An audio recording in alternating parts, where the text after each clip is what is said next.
राम राम जी साਰਿਆਂ ने आप सभी का हार्दिक स्वागत है अपने YouTube चैनल नियति क्लासेज में। आज हम हरियाणा करंट अफेयर का मोस्ट इम्पोर्टेंट टॉपिक है जिससे एनटीए हर बार क्वेश्चन पूछा करे। पिछली बार भी क्वेश्चन पूछा गया था और इस बार भी जरूर पूछेगा। तो हरियाणा बजट लेके आए हैं।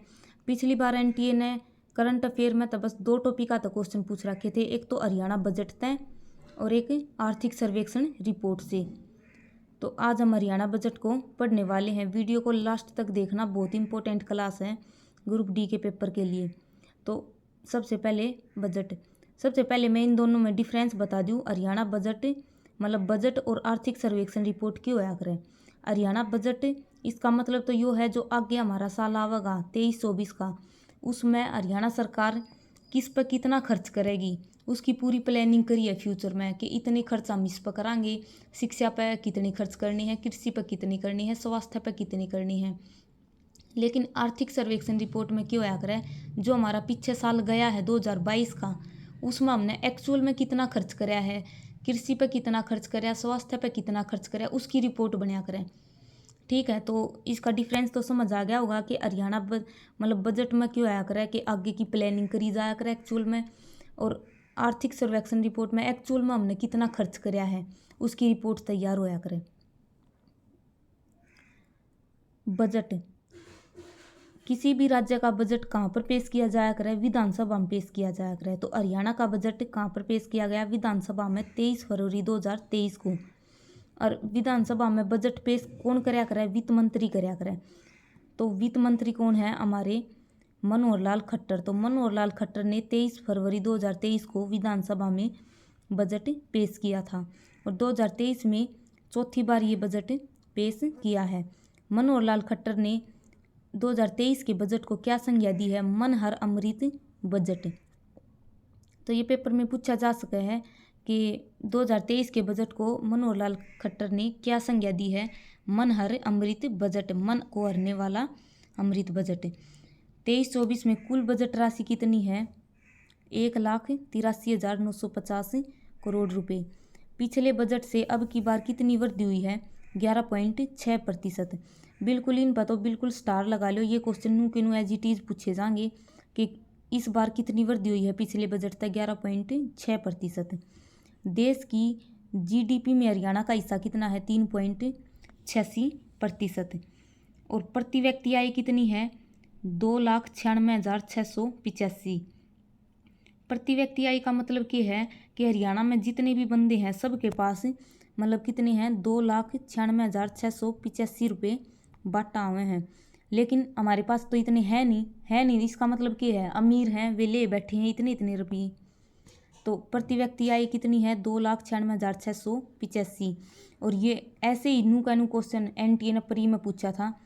तो प्रति व्यक्ति आय जरूर याद रखियो, 2,96,685। राजकोषीय घाटा कितना है, 2.96%। बजट 2023-24 में सबसे अधिक खर्च किस पर होगा, शिक्षा पर होगा, और कितना, 11.5%। इस तरह का क्वेश्चन भी एनटीए ने पिछले पेपर में पूछा था, क्योंकि एनटीए ने बजट और आर्थिक सर्वेक्षण तय क्वेश्चन पूछ रखे थे करंट अफेयर में, और कुछ भी नहीं पूछा था करंट अफेयर तय। तो ये जरूर याद रखियो कि शिक्षा पर खर्च होगा और कितना होगा, 11.5%। कृषि पर कितना खर्च करा जाएगा, 3.99%।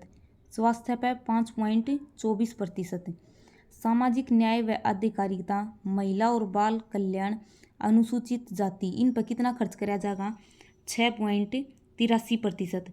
और इन तीनों को मिलाकर एक सेवा विभाग बना दिया, मतलब इन तीनों को सेवा विभाग में मिला दिया, या फिर नुकमा इन तीनों ने मिलाकर एक सेवा विभाग नया बना दिया। तो ये सीधा ये पूछा जा सका है कि सेवा विभाग में कितना खर्च करा जाएगा, 6.83%।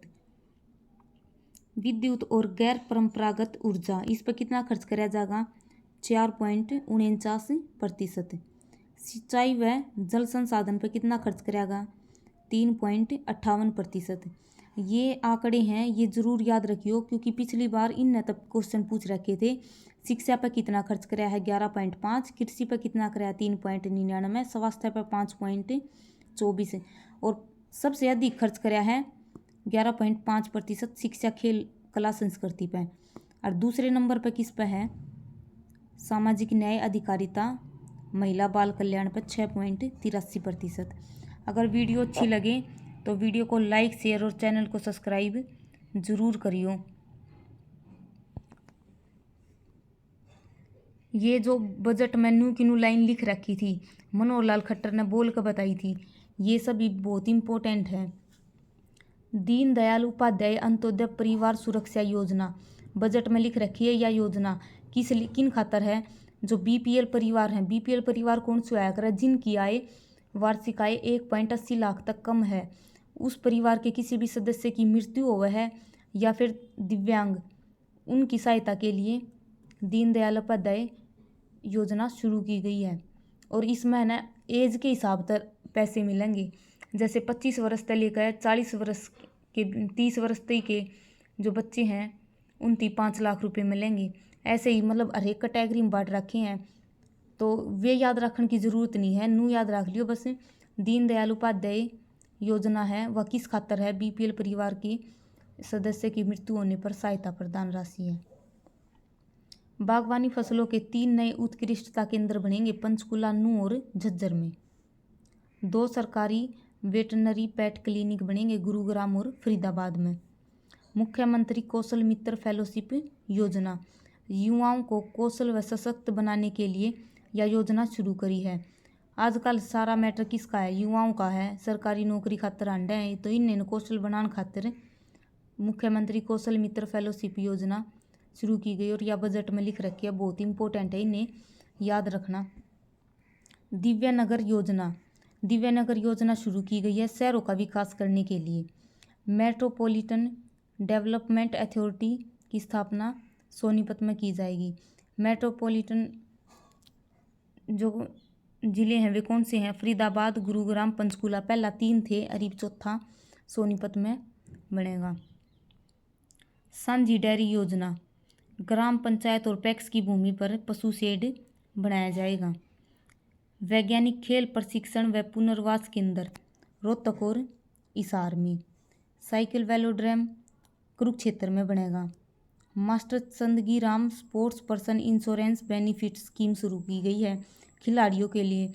अगर खेलते वक्त मतलब किसी खिलाड़ी का कोई ज़्यादा चोट लग जाए, गंभीर चोट लग जाए, मतलब दिव्यांग हो जाए या फिर कुछ हो जाए, उन खातर यह benefit Chandgi Ram sports person insurance benefit scheme शुरू की गई है। और यह भी बहुत इम्पोर्टेंट है। पीएम श्री योजना 5 सितंबर 2022 को शुरू की गई थी। और जो पुराने स्कूल हैं उनको अपग्रेड करना और उन स्कूलों में नई शिक्षा नीति जोड़ना, यो इस योजना का उद्देश्य है। चिरायु योजना में क्या है? देख, भारत सरकार ने एक योजना शुरू करी थी, आयुष्मान भारत योजना। इससे तरिया हरियाणा वाले ने शुरू कर दी चिरायु योजना। इसमें क्या है? जो 1 लाख तक मतलब 1.80 लाख वार्षिक आय कम है जिन परिवारों की, उन भी क्या है? हरियाणा में मुफ्त उपचार मिलेगा। अगर वीडियो अच्छी लगे तो वीडियो को लाइक शेयर और चैनल को सब्सक्राइब जरूर करना। मल्टी मॉडल लॉजिस्टिक पार्क कहाँ पर बनाए जाएंगे? हिसार, अम्बाड़ा और महेंद्रगढ़ में। अरावली सफारी पार्क गुरुग्राम और नू में। अरावली की पहाड़ियाँ कहाँ पर हैं? दक्षिण में हैं और गुरुग्राम, नू और महेंद्रगढ़ में फैली हुई हैं। पर्यटन स्थल के रूप में विकसित करी जाएगी डोसी की पहाड़ी, पर्यटन स्थल के रूप में विकसित की जाएगी। और अरावली की सबसे ऊंची चोटी हरियाणा में कौन सी है? डोसी की पहाड़ी है, कुलताजपुर गांव में। सूरजकुंड मेला 2023 में 36वें नंबर का था। थीम स्टेट भारत के पूर्वी राज्य, भारत के पूर्वी 8 राज्य हैं, वे सभी इसमें शामिल हुए थे। थीम देश संघाई सहयोग कॉरपोरेशन है जो उसके सभी देश। 1987 में लागना शुरू हुआ था। 2013 में अंतर्राष्ट्रीय स्तर पर मनाया जाना शुरू हुआ था। ड्राइविंग प्रशिक्षण अनुसंधान संस्थान भिवानी और नू में बनेगा। एली अब गुरुग्राम में टावर ऑफ जस्टिस, ये सब टावर ऑफ जस्टिस शांति केंद्र गुरुग्राम में बनाई जाएंगी। अग्निशमन सेवा प्रशिक्षण केंद्र जींद में। और ये भी बहुत इंपॉर्टेंट डाटा है, ये ज़रूर याद रखियो। एक तो बजट में शिक्षा पर कितना खर्च होगा, 11.6 कृषि पर कितना होगा, ये सब याद रखियो। हरियाणा में शिशु मृत्यु दर कितनी है, 28। प्रति व्यक्ति आय 2,96,685। पेपर में पहला भी पूछी गई थी, अरे बाग भी पूछी जान की पूरी आस है, तो प्रति व्यक्ति आय जरूर याद रखियो। शिशु मृत्यु दर है 28। मातृत्व मृत्यु दर कितनी है, 110। जीडीपी वृद्धि दर 7.1%। हरियाणा में साक्षरता ये 2011 के अनुसार है 75.60%। और सबसे अधिक साक्षरता किस जिले की है, गुरुग्राम की, और सबसे कम है मेवात की। मानव विकास सूचकांक जो अभी रिपोर्ट आई है उसमें इंडिया की रैंक है 132 और भारत में हरियाणा की रैंक कितनी है, 13वीं। और हरियाणा में पहला पर कौन है, गुरुग्राम। हरियाणा का लिंगानुपात कितना है, 879। और 2022 में कितना हो गया, 917। प्रजनन दर कितनी है, 1.9। जीवन प्रत्याशा 67.7। वर्तमान जन्म दर कितनी है, 19.9। और मृत्यु दर 6.1। अगर वीडियो अच्छी लगे तो वीडियो को लाइक, शेयर और चैनल को सब्सक्राइब जरूर करें।